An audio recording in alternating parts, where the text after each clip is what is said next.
Seperti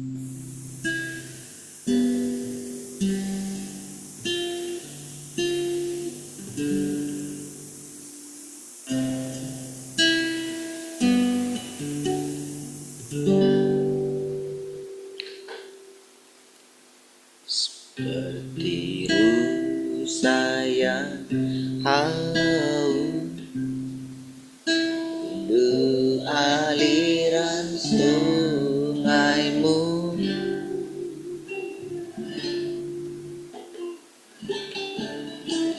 hatiku tak tahan menunggumu.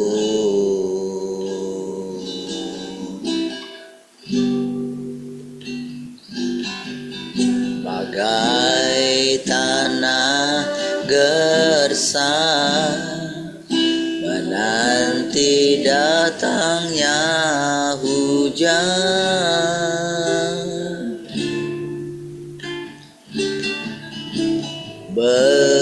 begitupun jiwaku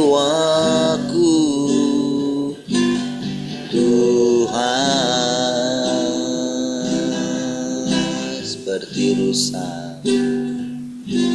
seperti rusa yang haus rindu aliran sungaimu,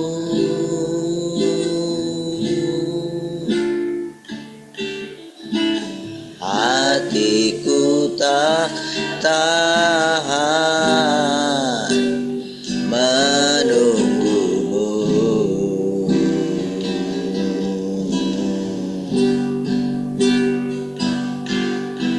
Bagai tanah gersang menanti datangnya hujan,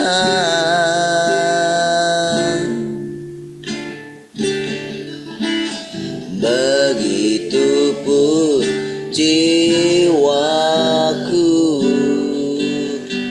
Tuhan,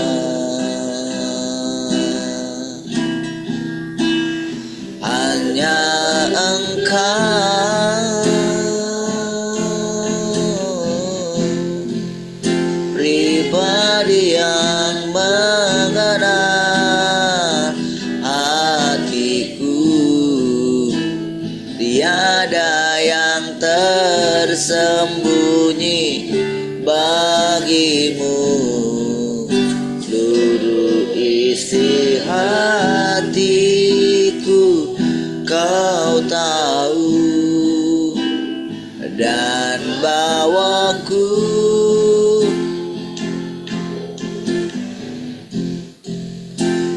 lebih dekat lagi padamu,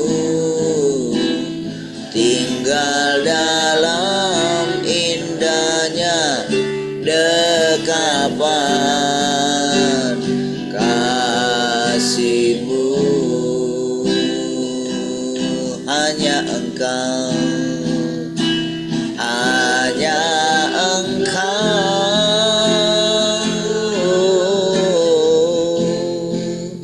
pribadi yang mengenal hatiku, tiada yang tersembunyi bagimu, seluruh isi hatiku Kau tahu, dan bawaku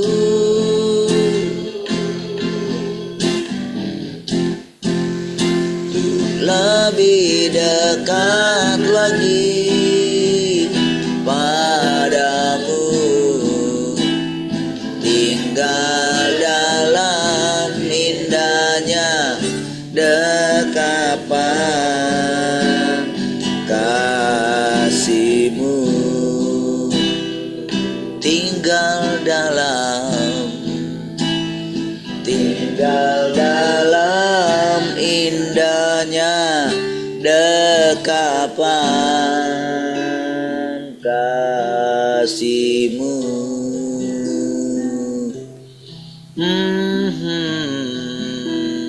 Tinggal dalam indahnya dekapan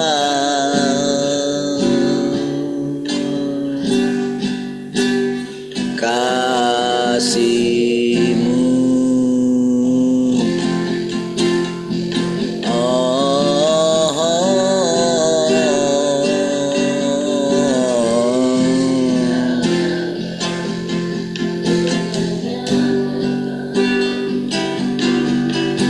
Kasih-Mu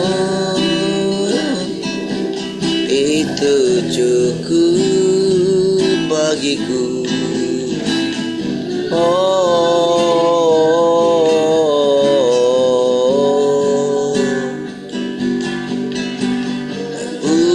Pujilah Engkau Tuhan.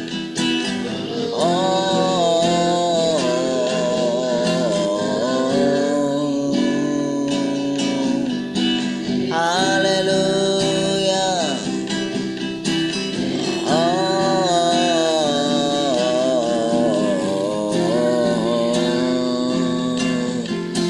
Haleluya.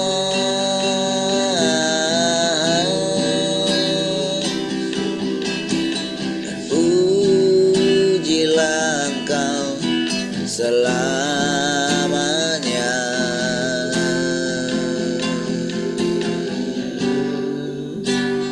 Ku nikmati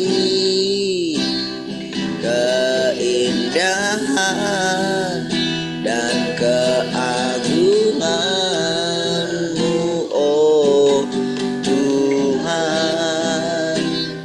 Ku nikmati kemuliaan-Mu, menyembah-Mu dengan segenap hatiku. Rindu selalu bersama-Mu, rindu selalu bersama-Mu. Tinggal di dalam kediaman-Mu, oh Tuhan. Sebab ku sukai hadirat-Mu.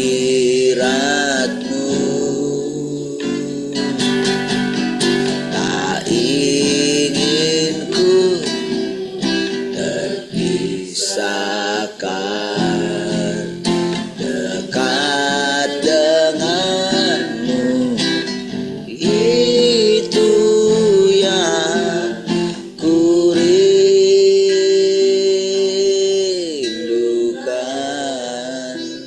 sebab ku dapati kedamaian.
Terima kasih Tuhan.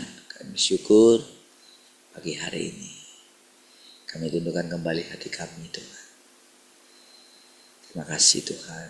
Kami mendengarkan perkataan-perkataan-Mu Tuhan.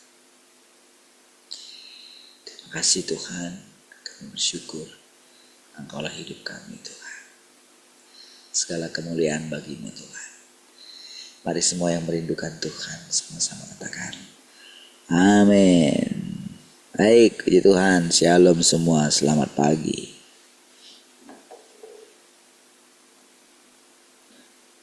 Shalom, selamat pagi semua.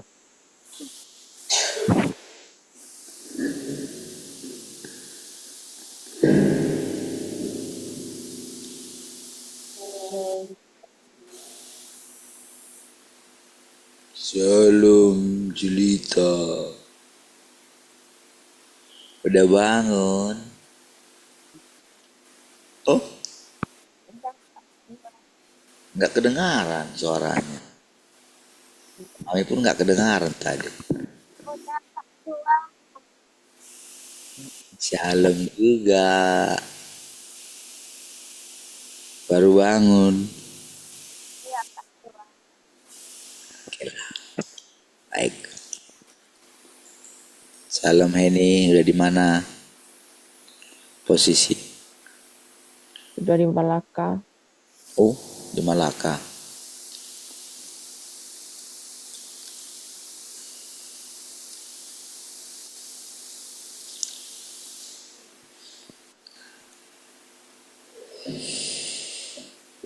Baik, Tuhan.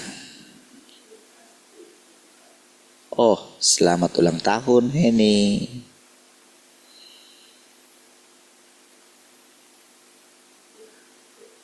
Anak kamu Hen?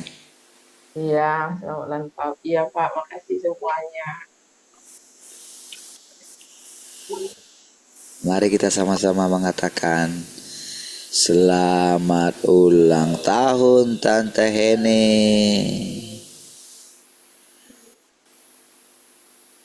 Wish you all the best.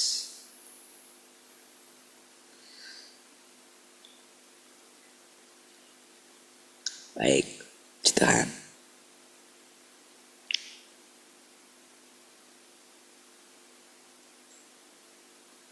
Pada kemana nih orang semua? Libur malah menghilang.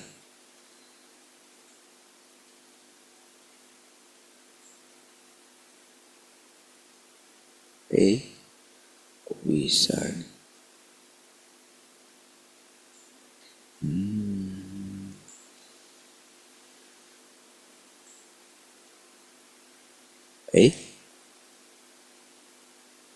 Ini dia. Oke.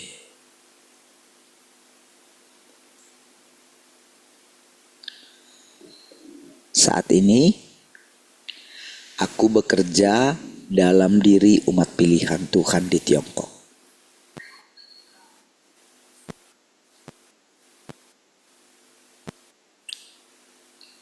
Untuk menyingkapkan semua watak pemberontakan mereka dan membuka semua kedok keburukan ya, mereka. Dan ini memberikan konteks untuk mengatakan semua yang perlu kukatakan.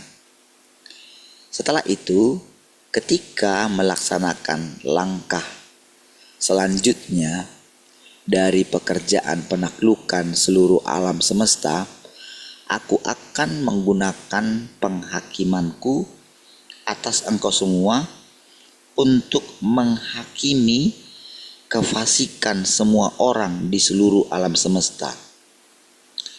Karena engkau semua adalah wakil para pemberontak di antara umat manusia. Perhatikan saudara. Saudara, dari yang sering saya katakan kepada saudara, bahwa jadi ketika dia pilih kelompok ini, kan kelompok yang dipilih di dataran Tiongkok ini saudara ya. Jadi dikatakan tadi Tuhan bekerja di antara engkau semua katanya. Melakukan pekerjaan kan. Aku bekerja dalam diri. Perhatikan ya, dalam diri. Kan ini misteri. Di antara kita saudara, di antara umat manusia itu kita tidak tahu pekerjaan Tuhan ini saudara. Dulu kita selalu menganggap pekerjaan Tuhan itu adalah kita melihat jiwa-jiwa diselamatkan, jiwa-jiwa bertobat gitu kan. Kan itu kan. Atau begini, Tuhan melawat umat Tuhan dengan pencurahan Roh Kudus gitu. Seperti di Wales misalnya, orang-orang bertobat gitu. Kan Roh Kudus kan yang membuat orang bertobat, kira-kira begitu kan? Lalu semua di mana-mana ada namanya gerakan doa gitu. Terjadilah gitu kan. Kita juga mengalaminya. Kita berdoa minta Roh Kudus melawat jiwa-jiwa kita. Oke? Nah, jadi mungkin gereja-gereja bangga dengan pencapaiannya. Jiwa-jiwa masuk ke dalam gereja gitu. Oke? Nah, dan sampai hari ini secara umum gereja masih melakukan seperti itu gitu. Bahkan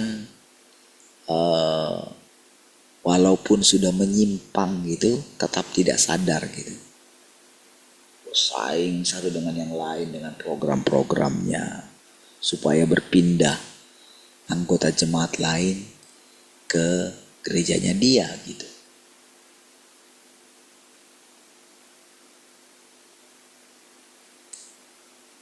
Alih-alih untuk memenangkan jiwa, tapi justru memindahkan orang. Ya, akhirnya jadilah bersaing satu dengan yang lain gitu. Oke. Nah, lalu pada akhirnya Tuhan akan berkata terus terang di akhir zaman katanya. Enyahlah kamu para pembuat kejahatan katanya. Nah, namun saudara, kita melihat bagaimana dulu kita berpikir itulah lawatan Tuhan gitu. Nah, sekarang ini saudara dikatakan adalah pekerjaan penaklukan. Kalau saudara perhatikan urutannya tadi, kan seolah-olah namanya umat pilihan itu seolah-olah mereka punya privilege gitu. Oke.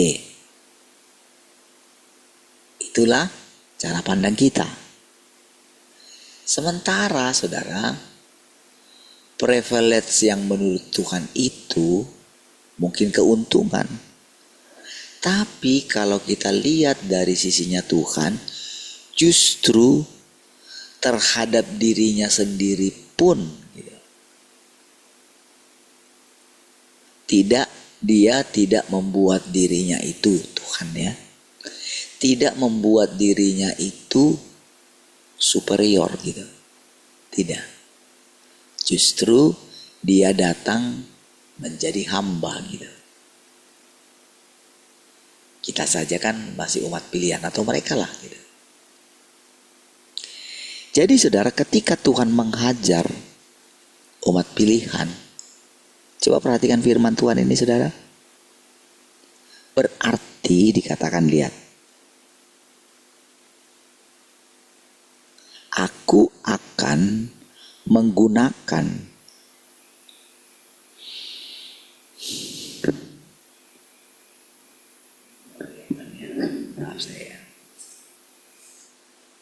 kadang perlu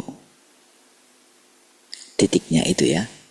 Kadang saya nggak kelihatan titiknya gitu. Perhatikan ya. Setelah itu ketika melaksanakan langkah selanjutnya dari pekerjaan penaklukan seluruh alam semesta, nah harusnya situ kan ada koma kan. menaklukkan seluruh alam semesta, aku akan menggunakan penghakimanku atas engkau semua untuk menghakimi kefasikan semua orang di seluruh alam semesta. Perhatikan saudara. Saudara, hal seperti ini saudara adalah hal yang baru saudara. Ini adalah pekerjaan baru. Yang dihakimi itu umat pilihan Tuhan, tapi sasarannya itu adalah alam semesta, seluruh orang yang ada di alam semesta.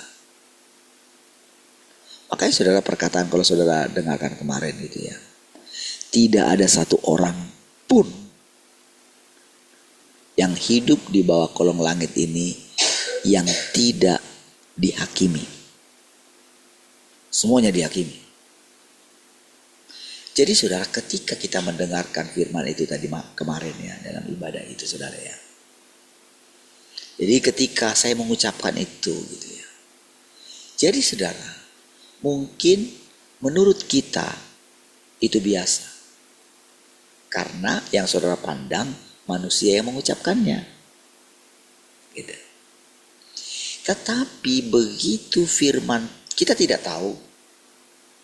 Begitu firman Tuhan itu diucapkan, kita tidak tahu atau tidak menyadarinya kalau itu yang mengucapkan Tuhan.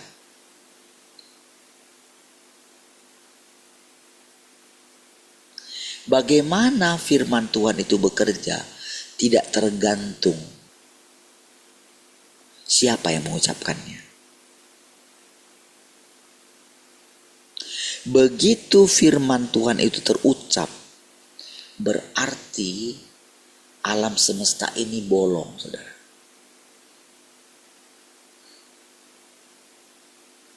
Dunia ini kayak bolong gitu. Ngerti maksudnya? Kayak ada lubang. Disitulah saudara, firman Tuhan itu akan bekerja. Jadi kayak ada serangan lah gitu. Dari atas gitu. Ketika perkataan itu diucapkan, maka mau orang sadar atau tidak sadar, mau dia terima atau tidak terima, maka penghakiman itu pasti bekerja. Gitu saudara.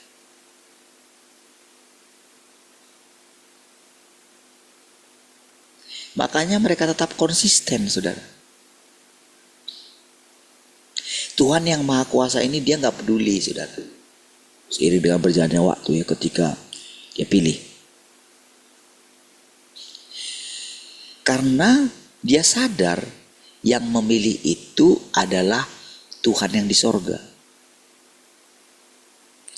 Jadi dengan keyakinan dia satu dengan Tuhan yang di sorga. Maka mau tidak mau, seluruh makhluk yang ada di alam semesta ini akan menerima kedaulatan firman itu. Begitu prosesnya. Makanya saudara, lama-kelamaan ketika kita mendengarkan firman, lalu kita terapkan dia, kita itu saudara seperti tercengkeram saudara. Iya. Ada sesuatu perubahan dalam diri kita. Bayangkan yang dihakimi itu dilakukan pekerjaannya di dalam kita. Seperti saya katakan saudara. Mungkin saya sering cerita sama saudara bagaimana Tuhan memilih saya gitu. Oke? Ketika mengucapkan itu saudara, tak ada unsur, walaupun mungkin ada unsur, tapi sebetulnya tidak ada unsur lagi di sana untuk meninggikan diri seseorang. Yang saya ceritakan itu adalah prosesnya. Prosesnya Tuhan menaklukkan kita. Gitu. Istilahnya begini.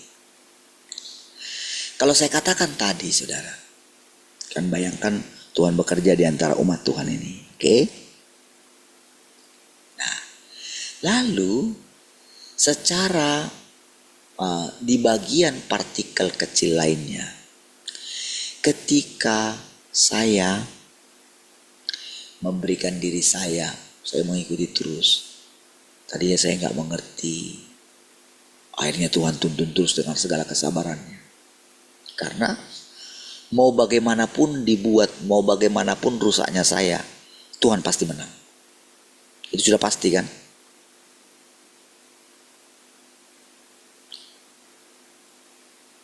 Mau bagaimanapun ngeyelnya saya, Tuhan pasti menang. Mungkin enggak? Kenapa? Ya dia sudah melakukan duluan.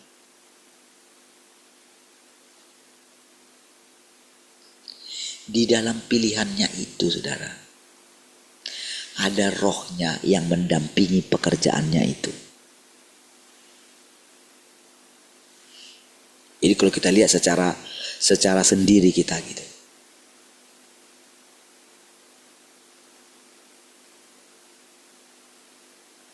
Ada rohnya yang bekerja mendampingi kita. Sampai pada akhirnya kita itu ditaklukkan. Nah, jadi prosedurnya itu saudara ketika dia pilih. Semua kita yang ada di sini, ini ibaratnya misalnya kita itu tinggal dalam satu atmosfer gitu. Tertentu ya. Oke. Kayak ada satu Iron Dome lah gitu. Oke, kubah raksasa. Gitu ya. Di antara kita semua yang ada di sini. Oke. Jadi ketika kan lihat memenuhi segala sesuatu. Jadi ibaratnya firman itu ada di luar. Tuhan itu ada di luar. Karena kita menginsolasi diri kita. Oke. Semua kita berjalan sekehendak hati kita. Oke. Jadi ketika ada seseorang, gak peduli siapa dia, tapi orang itu sadar dia sudah dipilih. Ini dia, matanya itu terbuka saudara. Lalu dia berdoa kepada Tuhan. Ya kan? Karena apa? Dia gak bisa lari. Dihantam dari dalam. Dari luar itu alam pikirannya yang terbuka. Tapi sebetulnya ada musuh dia dari dalam.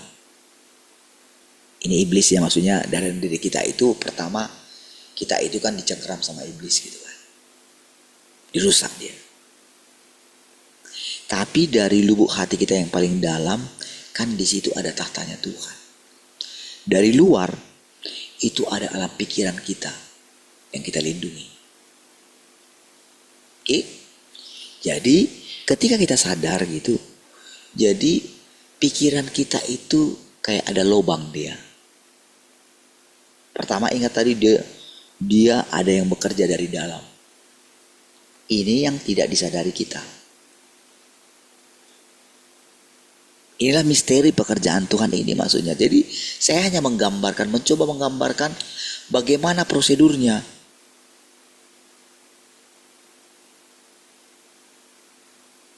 Oke, jadi kita yang ada tadi di Iron Dome itu kan. Jadi ketika ada lubang itu, disitulah saudara firman itu masuk secara diam-diam. Dia menghakimi saya, oke, tapi itu kena ke semua. Ini prosedurnya. Maka sekarang timbul dalam pikiran kita. Apa itu? Berarti semua akan ditaklukkan.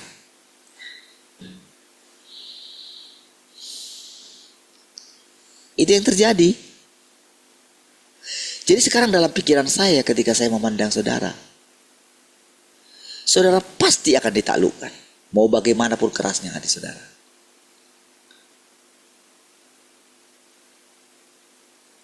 Mau saudara gak bisa berpikir seperti saya berpikir. Mau saudara nggak bisa ngikuti pikiran saya, mau saudara nggak mengerti apa yang saya jelaskan tadi, mau saudara berusaha lari daripada penjelasan itu, engkau mencoba dengan gagasanmu sendiri, engkau pasti akan ditaklukkan oleh Tuhan. Engkau pasti akan mengerti. Tidak peduli berjuta tahun sekalipun. Karena kekekalan tidak bisa diukur.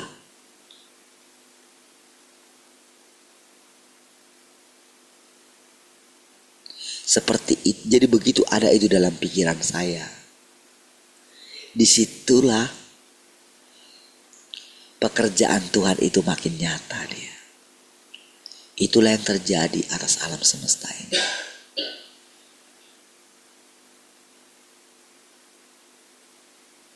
Mulai bisa pahami ya?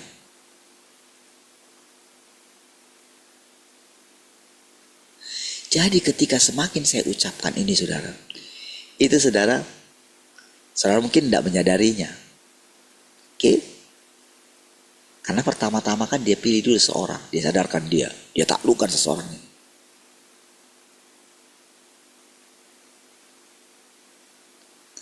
Makanya Yesus tuh fokus sampai dia naik terus gitu.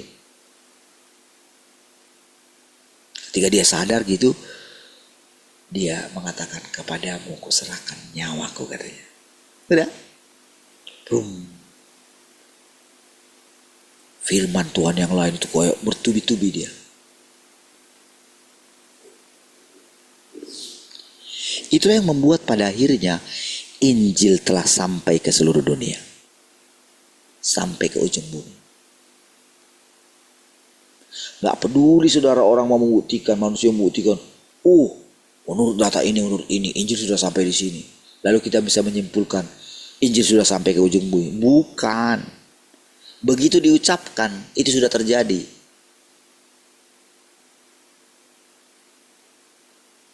Makanya selalu perhatikan, selalu begini, saatnya akan tiba dan sudah tiba.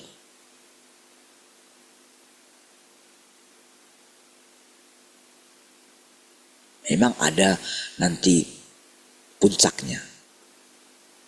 Tetapi firman itu selalu sifatnya begitu.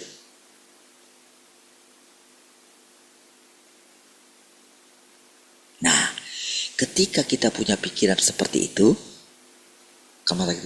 mata kita terbuka kan. Waktu kita bilang masuk lebih dalam lagi.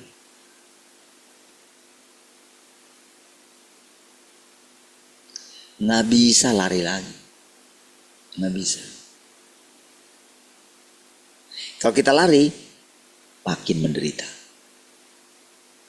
Iya. Prosesnya begitu.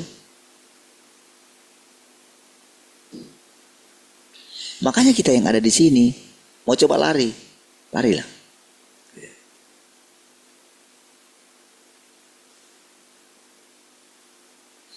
Karena Tuhan itu memang berdaulat. Tuhan itu maha kuasa.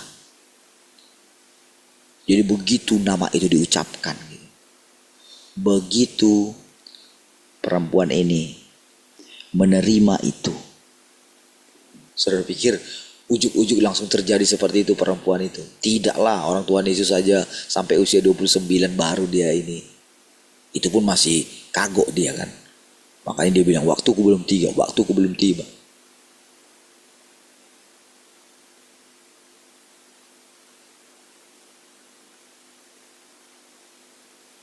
Dia kan seperti harus dibangunkan oleh Maria kan.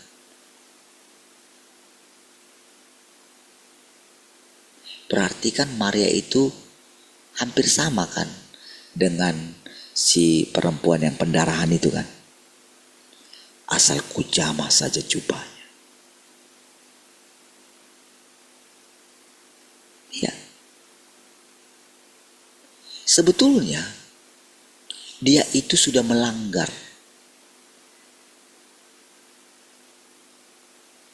Harusnya dia nggak bisa kayak gitu, sudah dia ciptaan soalnya. Tetapi karena itu Boleh dikatakan saudara karena jadi kebutuhan dia gitu ya. Dia kan gak mengenal Tuhan itu seperti itu. Tapi karena kebutuhan yang sangat mendesak, dia itu masuk ke dalam satu fakta bahwa memang Tuhan harus menolong dia. Iya, karena kan watak Tuhan itu seperti itu tadi. Mana bisa dia tahan ketika melihat orang datang benar-benar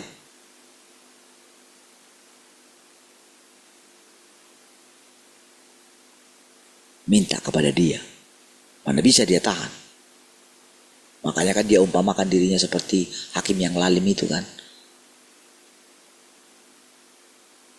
Ya dia umpamakan dirinya. Tapi karena si itu siang dan malam terus dia minta. Siang dan malam minta. Daripada ini menyusahkan aku, lebih baik aku benarkan saja dia. Gitu loh. Tuhan sendiri yang membuat gambaran loh. Itu bukan ahli Taurat yang bilang itu. Ahli Taurat itu saudara mencoba begini saudara. Mencoba memaksakan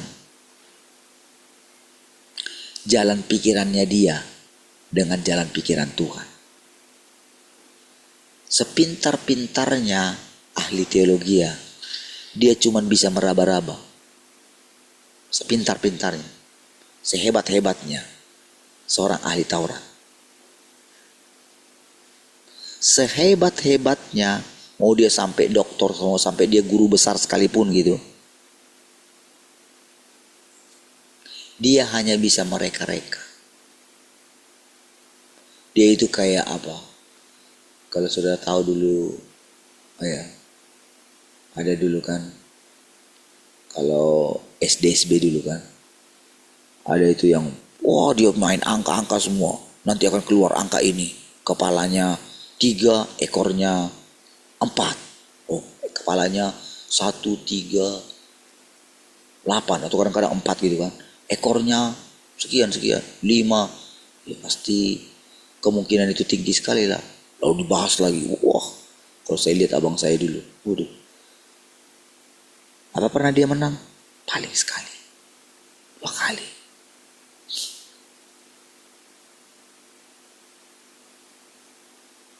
Kira-kira seperti itulah ahli Taurat yang paling hebat sekalipun. Dia hanya mencocok-cocokkan gitu.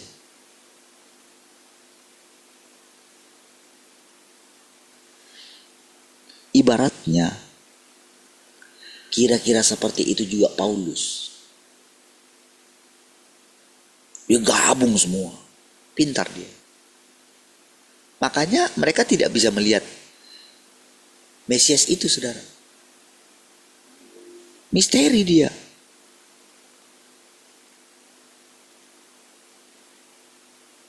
Kenapa dulu tidak bisa direvisi? Kenapa Tuhan itu tidak terlalu memusingkan itu? Karena nanti dia sudah siapkan pekerjaan itu di akhir zaman. Iya. Sekarang saudara, walau bagaimanapun bodohnya saya, mau terbelakangnya pun saya, tapi begitu Tuhan itu bekerja, tentu saudara kan ingat saudara selalu, yang milih itu Tuhan. Waktu saya itu belum ada, bisakah saya bilang di situ, jangan saya Tuhan, bisakah? Bisakah? Bisakah saya bilang, orang saya belum ada kok. Bisakah saya bilang, Tuhan, jangan lahirkan aku di keluarga yang kayak gini. Bisakah? Bisakah saya tentukan garis tangan saya? Saya belum ada.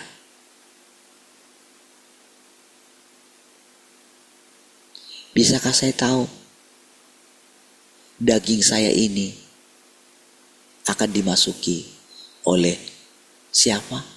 Bisakah? Dari mana saya tahu itu semua? Dari firman Tuhan ketika diucapkan. Oh saya mengerti. Tapi bisakah saya terawang? Oh jangan-jangan masuk roh ini. Saya ingat dulu saudara ketika saya, yang dulu kita itu, apa ya, oh minta urapan-urapan itu, kita diajarin tentang akan diberikan jubah segala macam. Kan itu tersimpan di memori sini. Oke? Lalu waktu itu saudara, saya itu kayak gini, saya ingat sekali itu saudara. Sambil paham gitu. Pada waktu itu dalam bayangan saya benar-benar kayak jubahnya Martin Luther itu. Iya. Makanya waktu itu saya berubah jadi garang sekali gitu. Iya. Makanya saya bisa terangkan sekarang kepada saudara. Walaupun mungkin itu salah. Tetapi itu telah dipakai Tuhan untuk menjelaskan prosedur di alam roh kepada saya. Jadi walaupun misalnya ini baru saya dengar, pengalaman saya di masa lampau telah menjelaskan apa yang diterangkan dalam firman Tuhan ini. Tiba-tiba pikiran saya bilang gitu, oh jadi yang dulu itu kayak gini maksudnya. Sip, sebentar dulu. Tapi dalam diri saya, karena memang Tuhan itu gak bisa diselami, saya tidak akan menarik kesimpulan. Karena Tuhan itu gak terduga. Dia bukan seperti manusia, ada kurikulumnya jelas.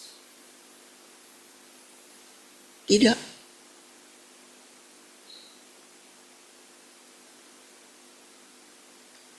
Jadi ketika saya terangkan tadi kepada saudara, bagaimana Maria tadi saudara, dia langsung langsung bilang sama juru yang ada di dapur itu, apa yang dia minta lakukan. Ush. Makanya saudara, dia itu disalahgunakan oleh para pengikut-pengikutnya yang meninggikan Maria itu. Iya. Makanya sesuai dengan budaya mereka pergi ke patungnya. Itu pembohongan yang sangat luar biasa. Tapi apakah mereka tidak mendapatkan apa yang mereka inginkan? Mereka dapatkan.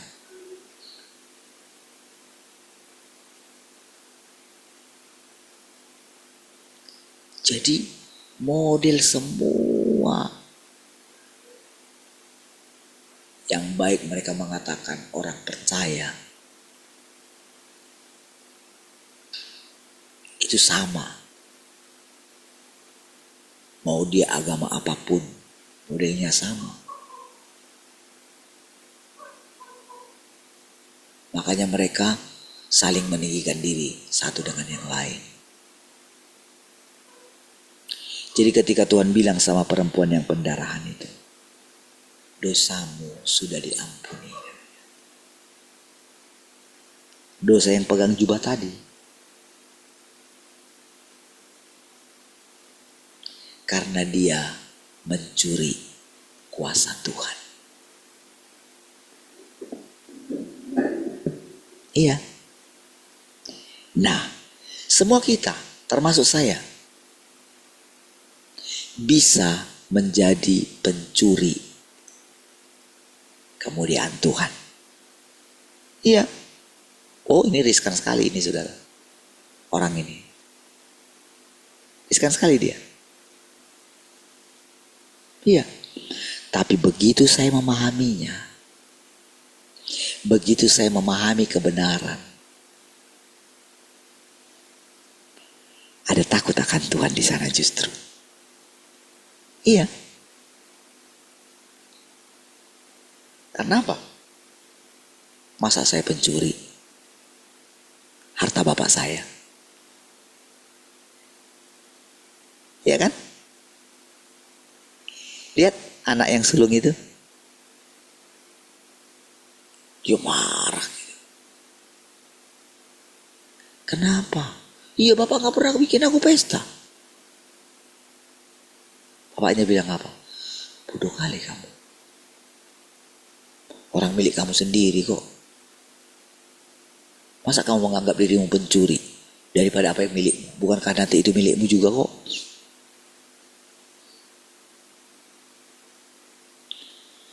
Kenapa kamu tidak?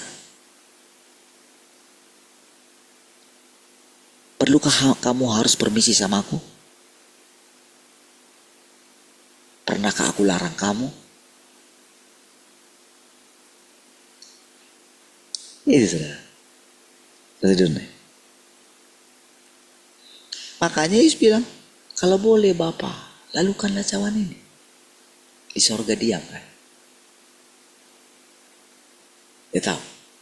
Gak ada jawaban. Gak ada jawaban.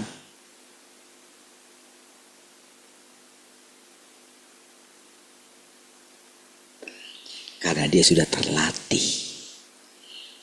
Pertumbuhan dia bertumbuh terus, saudara. Dia gak perlu dipaksa oleh Tuhan yang di sorga untuk mengatakan, kepadamu kuserahkan nyawaku. Inilah proses penaklukan kita itu, saudara.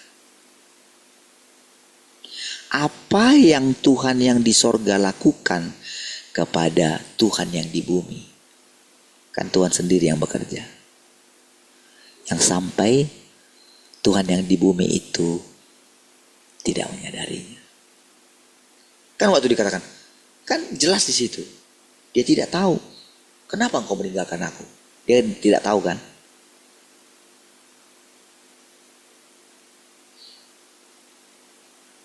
Untuk sesaat itu dia tidak tahu. Untuk sesaat itu dia harus ditinggalkan oleh bapaknya. Tapi bukan hanya itu. Setiap hari dia hidup sangat bergantung dengan bapaknya. Sekalipun dia punya kuasa loh.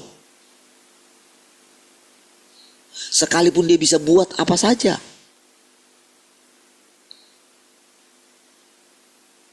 Iya.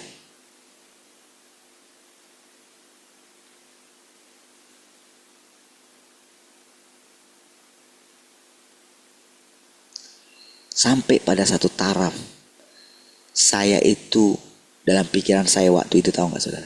Saya bisa buat apa saja.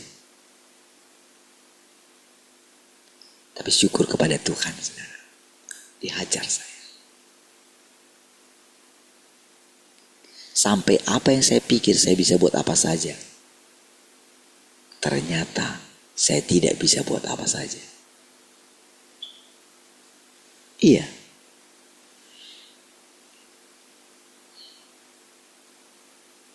Di saat saya merasa diri saya lebih benar daripada yang lain, dihajar. Berkali-kali dihajar. Iya. Lama-lama saudara, saya mulai berhasil ditaklukkan oleh dia. Maka kelamaan, itu prosesnya bisa engkau ketahui. Bisa saudara sadari prosesnya itu.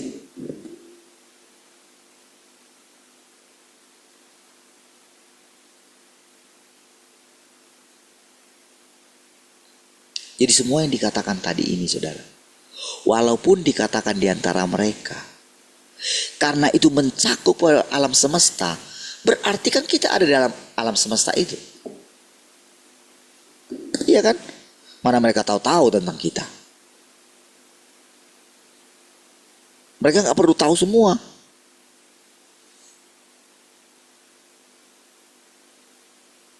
Tuhan yang di sorga tidak perlu minta izin sama mereka. Iya. Makanya Tuhan yang Maha Kuasa ini, Tuhan yang di bumi ini,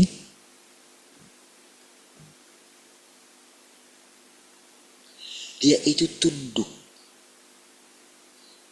kepada pengaturan Tuhan yang di sorga. Makanya dia menyederhanakan dirinya. Saya hanya melakukan satu tahapan daripada pekerjaan Tuhan yang di sorga. Gitu dia. Sekalipun dahsyat sekali loh pekerjaan ini. Dahsyat sekali sudah. Saudara saja yang kadang-kadang tidak menyadarinya, saudara. Tentu saya bisa bicara sama saudara sampai dengan hari ini gitu ya. Aduh,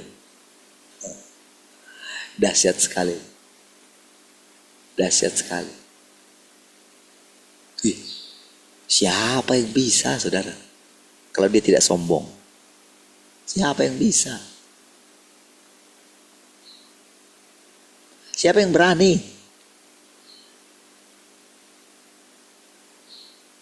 Daud untuk menjadi menantu raja aja dia nggak berani loh. Apalagi menjadi raja. Untuk jadi menantu raja aja dia nggak berani.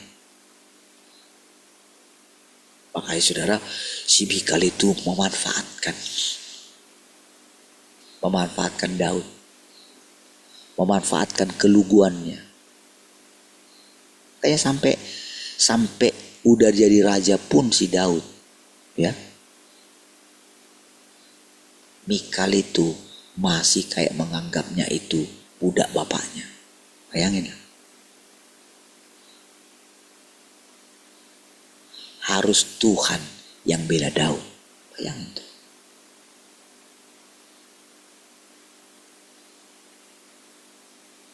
Iya.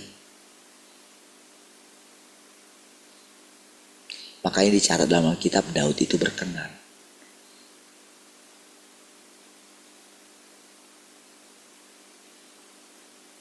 Kenapa sampai Yesus marah kepada Petrus? Hanyalah engkau iblis. Kenapa dia sampai marah kayak gitu? Karena Petrus tidak menyadari dia itu sudah menyinggung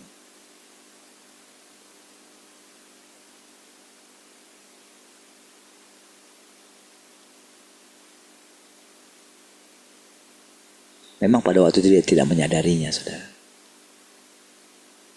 Nah, jadi bayangkan saudara, ketika orang ini berani bicara semua ini. Iya. Kadang-kadang saudara kalau saya renungkan gitu ya, perjalanan saya gitu, kalau saya renungkan Tuhan. Jadi saya berani bicara. Karena apa, saudara?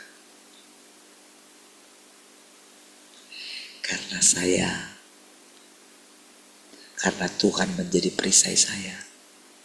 Bukan karena saya. Karena kerinduan di dalam diri saya ingin masuk ke tempat di mana Tuhan ada berada dan ingin mengenal Tuhan itu. Tanpa sadar saya masuk ke dalam perangkapnya Tuhan, saudara. Iya. Disitulah nanti saudara kesadaran kita itu makin lama makin bertumbuh, saudara. Iya. Di situ nanti kita melihat keindahan Tuhan. Iya. Gak ada seorang pun yang melihat Tuhan selain anak. Dan kepada siapa anak itu menyatakannya. Kalau anak itu mau menyatakan dirinya kepada saya, itu kan berarti pilihannya dia. Seperti saya katakan tadi kepada saudara. Lihat ini saudara, berkali-kali saudara saya mengajarkan di situ kepada saudara. Kali-kali.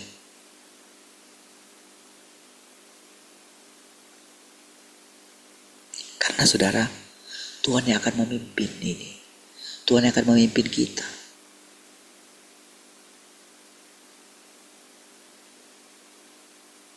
Iya.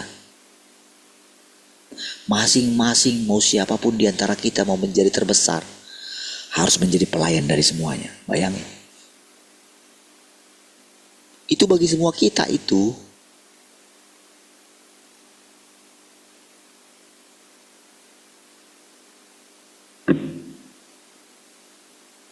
Kita harus tahu diri semua.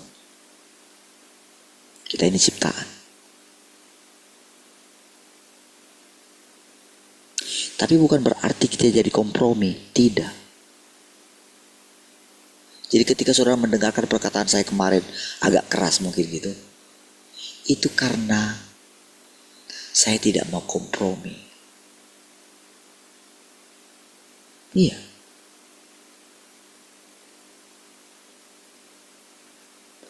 Perkataan itu membebaskan kita, saudara, daripada kita ditipu oleh iblis. Iya. Kan sebetulnya sama seperti tadi. Iblis itu mana sih? Emang dia siapa? Emang dia pribadinya ada? Terus emang kalau secara dia ada, emang dia lebih besar dari kita? Tidak kan? Enggak lah. Emang iblis itu pernah menjadi tempat tinggal Tuhan? Mana bisa dia? Kita bisa jadi tempat tinggal Tuhan. Dengan saya bilang aja, hidupku bukan aku lagi. Apakah iblis berani? Mana bisa dia? Bisa dia sentuh saya? Mana bisa dia sentuh? Gak bisa. Tapi kalau saya termakan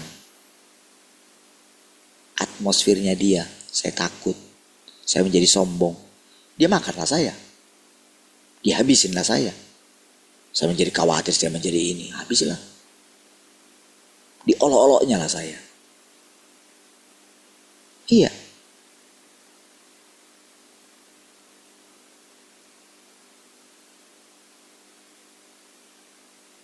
Kan kita tidak bisa lihat dia kan. Sama seperti tadi saudara. Tuhan itu gak kelihatan. Tapi begitu dia bisa masuk,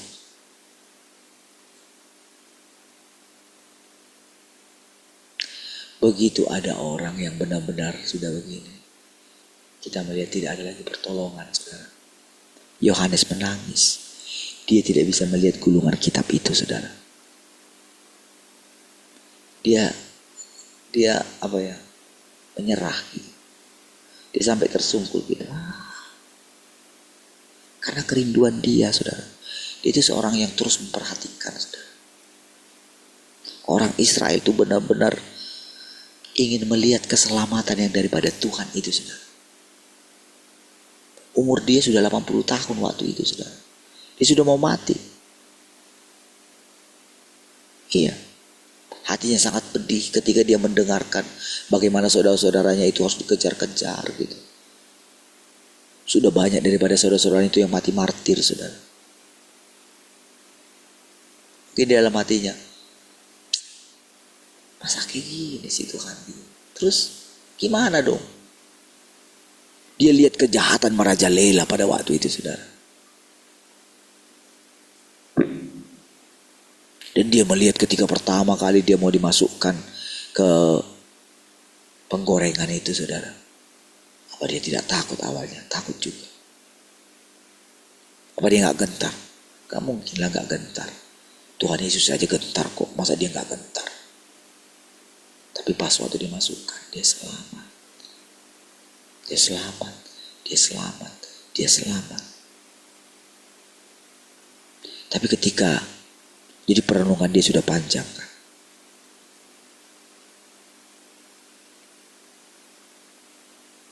Sudah panjang sekali perenungan dia.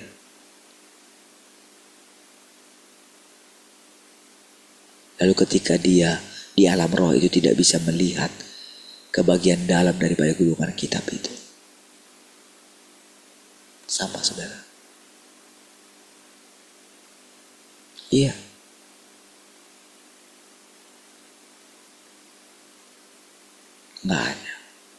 Nggak ada yang dianggap layak.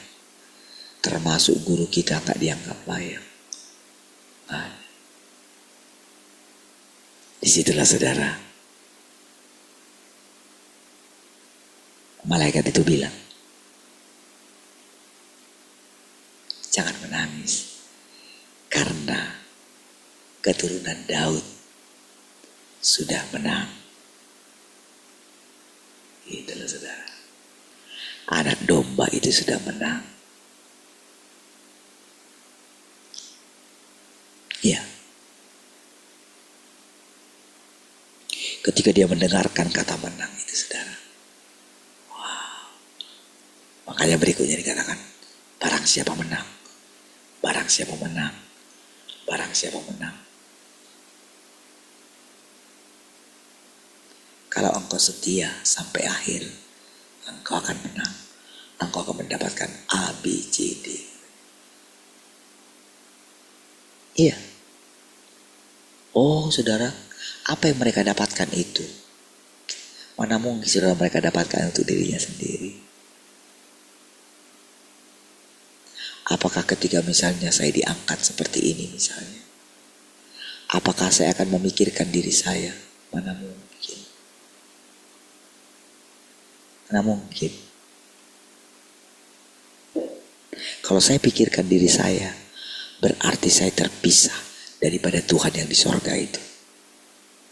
Iya. Harus seperti itulah pikiran saudara. Iya.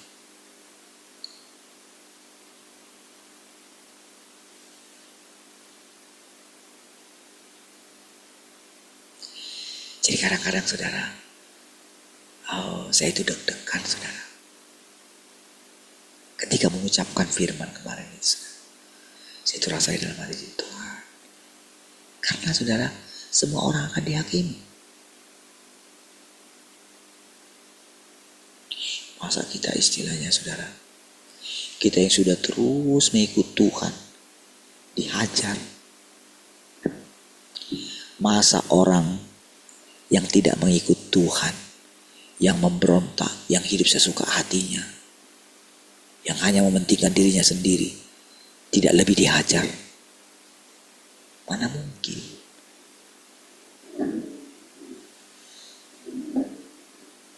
Mana mungkin. Semua kita dihajar. Demi apa pengajaran itu? Demi keselamatan kita. Makanya kan dibuat pemisahan-pemisahan. Ingat kemarin? Kelompok menurut jenis masing-masing. Makanya sekarang firmannya begini. Pilihlah. Engkau mau di mana? Pilihlah.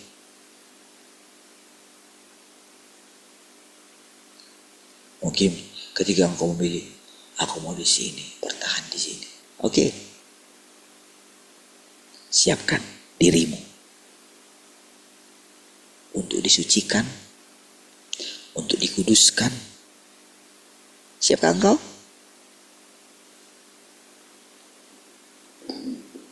Membaca kisah Ayub saja engkau gak berani.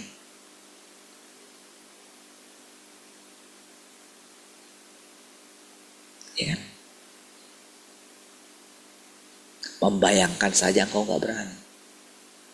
Apalagi ketika mengalaminya.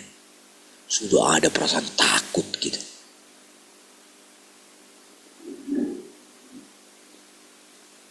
Seperti itulah saudara, orang yang terus melihat elit global lah, gitu, inilah, wabah lah. Kayak gitu saudara.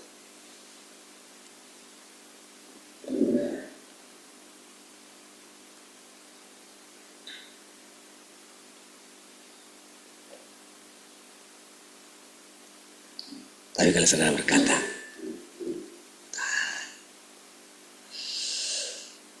aku gak tahu Tuhan. Tapi Tuhan, aku berdoa biar aku tidak menyakiti hatimu. Macam mana? Aku tidak tahu kerusakanku Tuhan. Tiap pagi saudara, datanglah kepada Tuhan. Cintailah dia. Iya. Berdoalah kepada dia. Tundukkanlah hati. Walaupun rasanya kesesakan demi kesesakan ada dalam pikiranmu gitu. Keluarlah dari situ. Bersukacitalah. Iya. Rasanya engkau mau menangis gitu. Ubahlah itu menjadi tarian. Iya.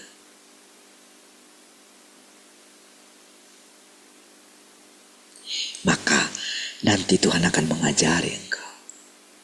Dia akan berfirman dalam hati. Itulah firman yang langsung keluar dari mulutnya Tuhan. Itulah firman yang baru setiap hari. Mungkin tidak engkau temukan di sini. Karena Tuhan berbicara secara pribadi kepada dirimu. Itulah yang saya sering ucapkan kepada saudara. Kenapa saya berani mengucapkan perkataan yang baru? Kenapa?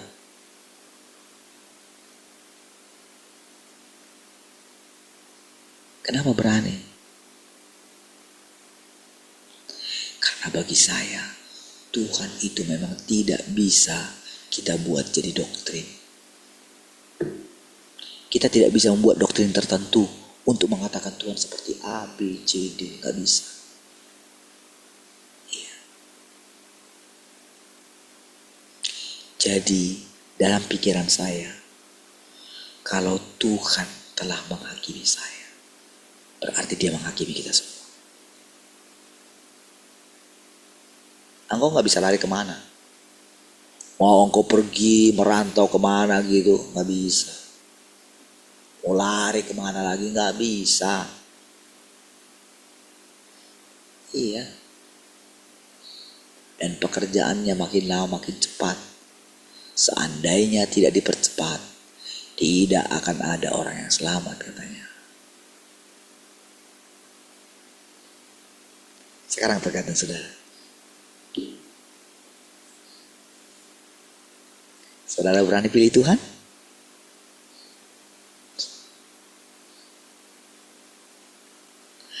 Berani engkau menyerah sama Tuhan? Beranikah engkau percaya kalau Tuhan itu baik? Beranikah engkau percaya kalau Tuhan tidak pernah berubah? Beranikah engkau percaya kalau Tuhan itu mengasihi engkau? Beranikah engkau percaya apa yang jadi milik Tuhan adalah milikmu? Tapi sekarang, beranikah engkau turun bersama-sama dengan dia, merasakan apa yang dia rasakan, menangis bersama dengan dia? Iya. Beranikah engkau mulai memikirkan apa yang dipikirkan oleh Tuhan tentang engkau? Beranikah engkau mempersembahkan tubuhmu untuk dia pakai menjadi kesaksian bagi dunia ini? Haleluya, mari kita berdoa. Terima kasih Tuhan, kami bersyukur untuk persekutuan ini. Terima kasih buat firman-Mu yang terus berbicara kepada kami, mengajari kami. Kami tahu Tuhan, kami mulai merasakan kasih-Mu yang baru setiap hari, semangat yang baru setiap hari. Terpujilah Tuhan. Haleluya. Semua yang mengasihi Tuhan sama-sama katakan